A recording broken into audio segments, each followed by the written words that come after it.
Welcome to Wagons of Steel. It's a party and everyone's invited. Today we're going to talk about 1964, the year before I was born. Another fine year for Mopar products. This is a 1964 Plymouth Savoy station wagon, very much like the one that I call my drag car.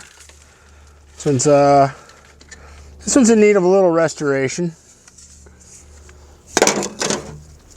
Got my alligator skull in here. This car was a freebie. A friend of mine saw it by the side of the road and got it for the right price. It was stuck in a mud bog. It's got all kinds of interesting features to it. It was the last year for the mighty Max Wedge engine as their high-performance motor of choice. You can see here's another 1964 in the background. Here's the dashboard. 1964 is an elegant car. See, it's got 4 pods in there. This particular vehicle was Park's vehicle. There you can see. This is a piece you always want to be on the lookout for in any of the big three, the radio delete plate. It's worth a lot of money to somebody. I guess maybe I've seen them go for as much as $400, but you know, like anything with these old cars, what people say stuff is worth and what it's actually worth, two different things. Anybody knows what this is, put it in the comments. I have no idea. It's some kind of Dan Fouts. Yeah, he was a quarterback. And nothing else really too much to see in this car.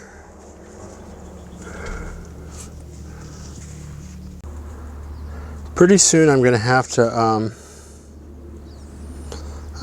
to cut this tree down because I've got other ideas for the space where this car is, and obviously it's not going too far like this.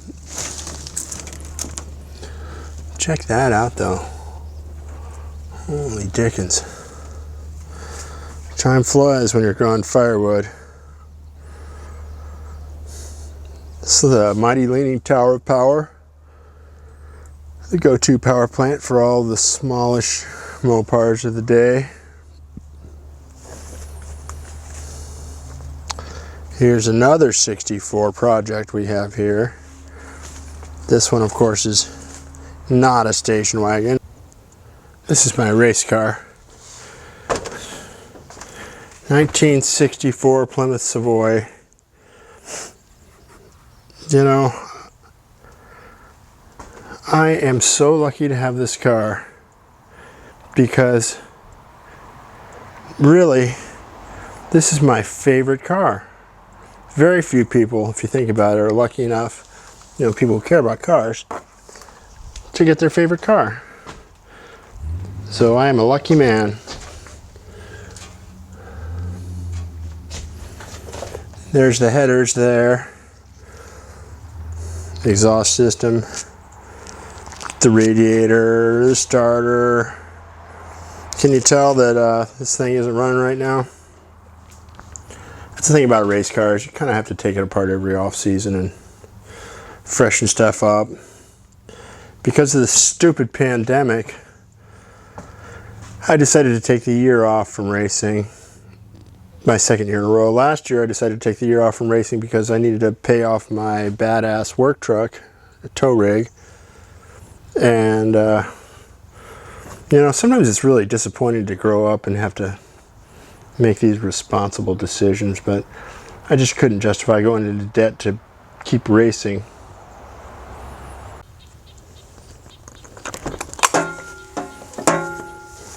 There's the transmission. I'm not actually sure that's the transmission for this car. Here's where the engine should be. The hood's back in my shop. Yeah, that's a beautiful car. I got this car in 1964. Ha, just kidding. I got this car in 2002. And being the Wagons of Steel guy, I get these calls from people and they say, are you Wagons of Steel? And then they'll ask me about, you know, a station wagon for sale. And, you know, usually they think that they have what I want. And, you know, I have to listen to everything. But a lot of the time it's like, somebody's Pinto wagon that they want $10,000 for. Whatever, but this particular one, when he described it, I knew what it was. And it was a 318 two-barrel. It looked just like my son's car up there under the hood. And he wanted $800 for it. And I have this famous way of saying things to my partners. Did your wallet feel $800 lighter today? Because he just gotten a bonus. He has an actual real job, and they give him bonuses. And this car became available as he got his bonus. But we took the ferry over to across on the south end to Tacoma on foot. And this car came gliding down the ferry dock, and we didn't have to say anything. It's like, well, of course that car's ours. It was white and gold. It looked really it looked nice on the outside. And, you know, we got in the car, and the guy drove us up the ferry dock to, you know, there's a bar up at the top of the ferry dock. There used to be. And he said, you know, well, you know, the brakes are bad, blah, blah, blah. I don't know what he was doing. It's just like he was trying to talk us out of buying the car. But you're like, yeah. Where do you need to go? You need to get out. We need to get back on the ferry. And we gave him his money. He's like, are we good now? Let's have the title. Okay. And we drove it back to the island, and you know, we grooved around it a little bit. We looked around it. You know, the whole floor was made out of chicken wire and old carpet fragments, and you could see there's some really horrible body work to it. The tailgate looked awful. There are a lot of issues with it. And we drove it around a little bit, and then we noticed that it was missing not just lug nuts, but studs in the back, so that you couldn't put more than two, I think it was two or three lug nuts on the back. And so we were worried about the wheels falling off and stuff. So we just parked it. Look at that interior. And this piece I got off of the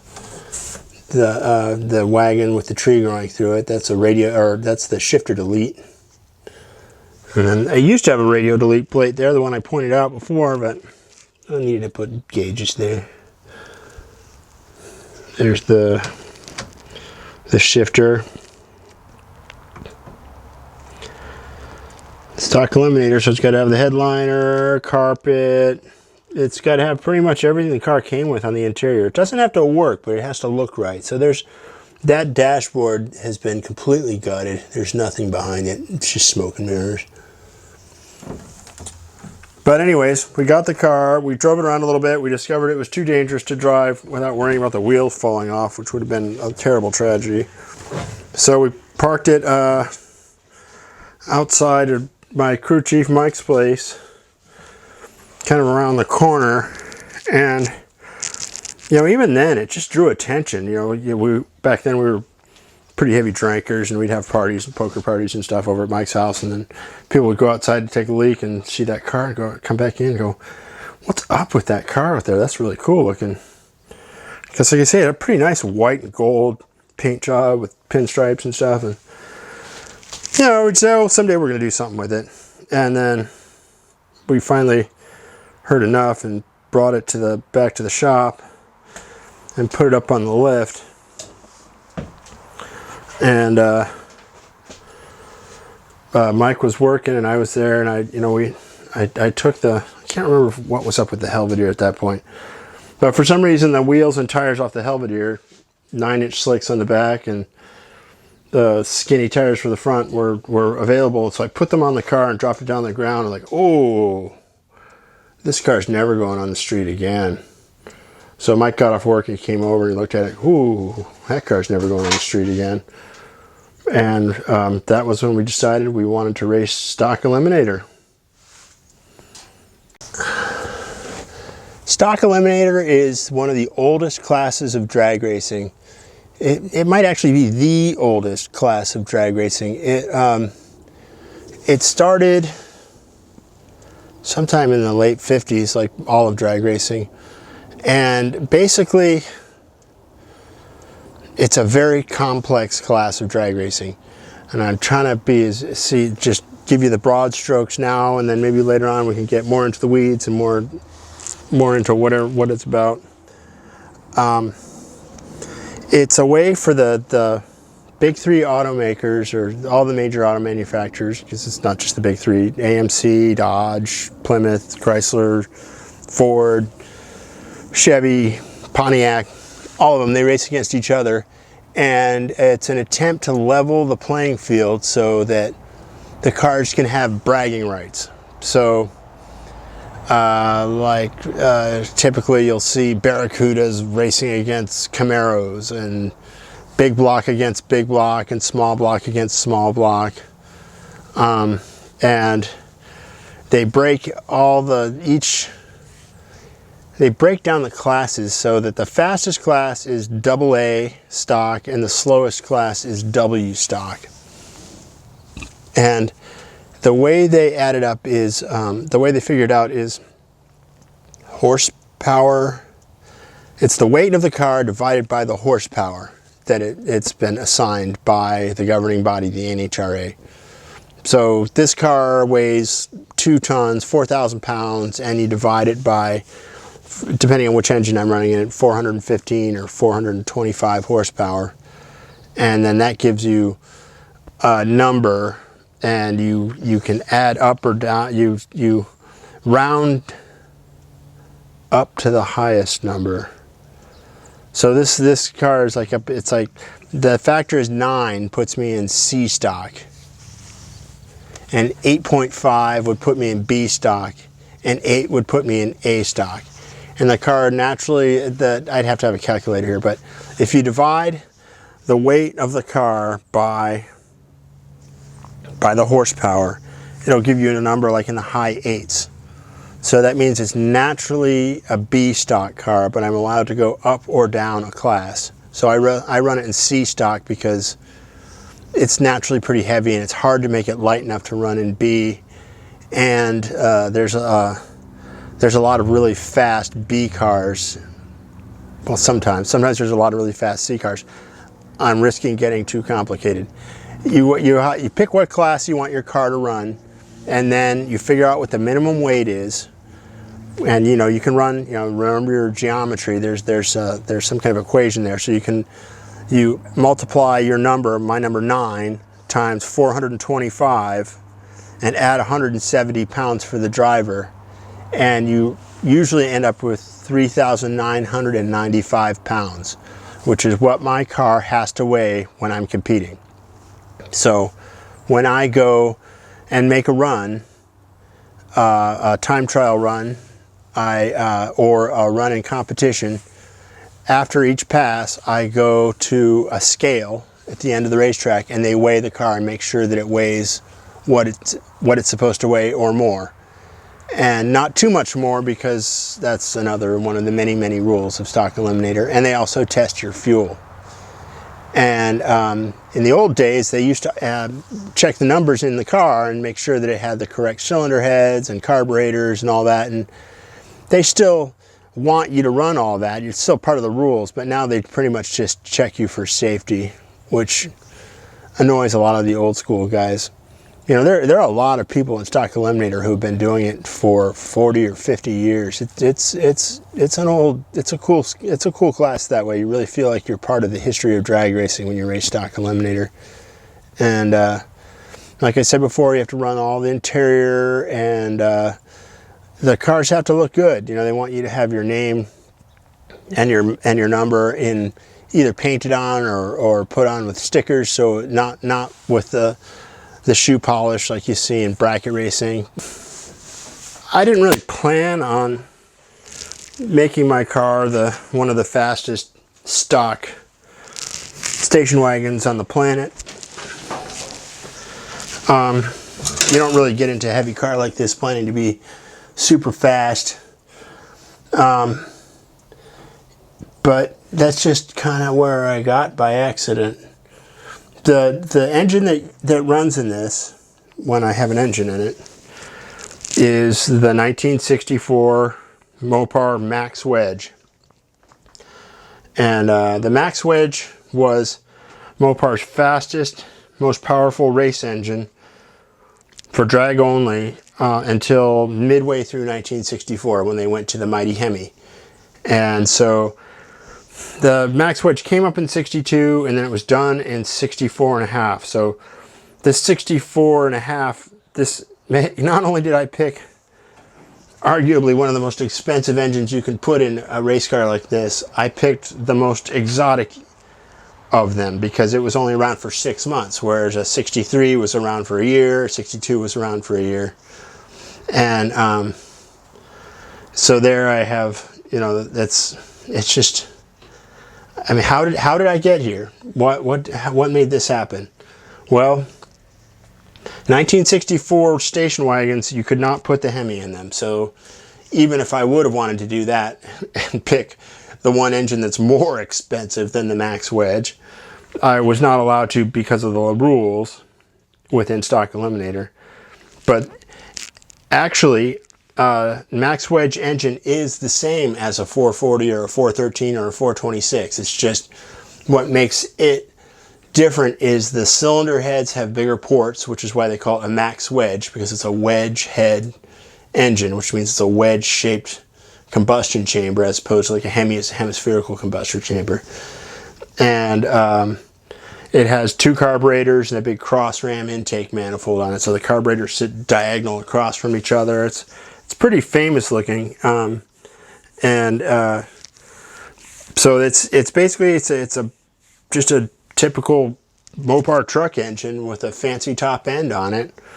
And so that probably is what led me to it, because I've always been a big block guy, because there are lots of them out there, and they make lots of power, especially when I first started racing. You know, it still blows my mind how old I am now and how long I've been doing this. But when we first started, it was, you know, 400, 500, 600 horsepower was a lot.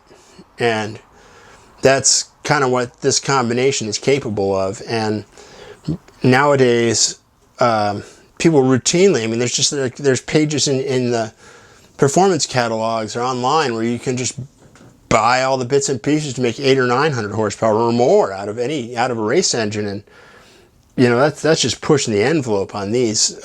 This era, you know, you put more than 800 or 900 horsepower in a max wedge or a 440 or a 383 or any of the old stuff that we used to use all the time, and stuff starts breaking. You know, the blocks crack and the cylinder heads aren't up for the challenge, and you know, you name it. I mean, that's not even counting all the stuff behind the engine, between the tires and the engine. You know, the transmission that goes in these cars, the mighty Torque Flight, is it was the bad boy automatic in the day when they first came out and for competition purposes in, I guess, the 60s, the early 60s, like 62.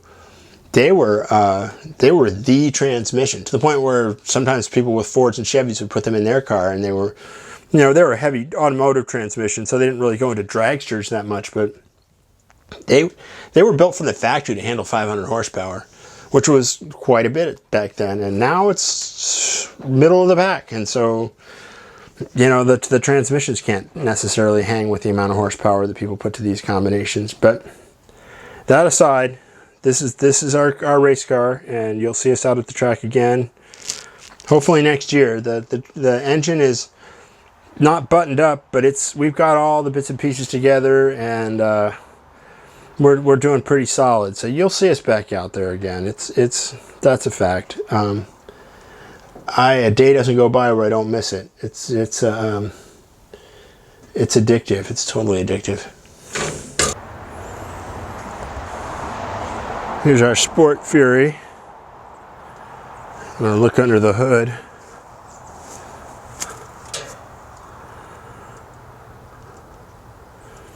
This is either a 383 or a 361, which are the low deck engines. They're a little bit shorter than a 440 or a 426.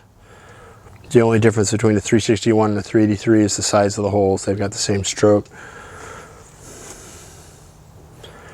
You can tell this was somebody's baby back in the day. You can see they've got the The trick Mickey Thompson valve covers on it.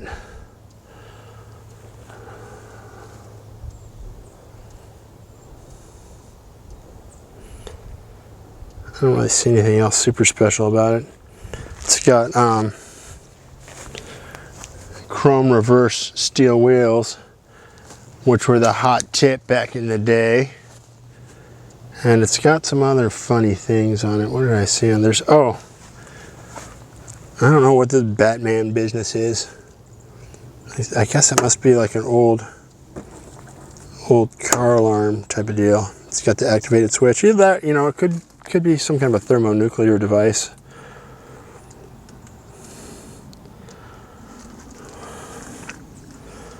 You know, isn't the name Fury funny? I had a big Fury that I drove for a while, like a cop car style, 1971, and the side marker turn signal lights had Fury written in them, so when you're changing lanes it would blink and say Fury, Fury, Fury, which I guess nobody thought of anything back in the day, but now it just seems like that's like the ultimate invitation to road rage. Shall we joust? You've gotten me angry. And I don't know why the outside headlights are missing from this. These grills are actually pretty easy to straighten out. Front bumper looks good. This is a cool car. We'll leave that for another day. Well, I hope you've enjoyed your adventure in my boneyard once again. Soon I'll show you some 63s. And one of these days, we'll fire up the race car and go racing. And you'll be here with me. I'll even put you behind the wheel. And if you search Wagons of Steel on YouTube, you can find some in-car footage of me racing back at the Gator Nationals at my friend Albert's place when I went down there in 2016. Until next time, remember to smash the like button and subscribe and stay in touch. See you soon.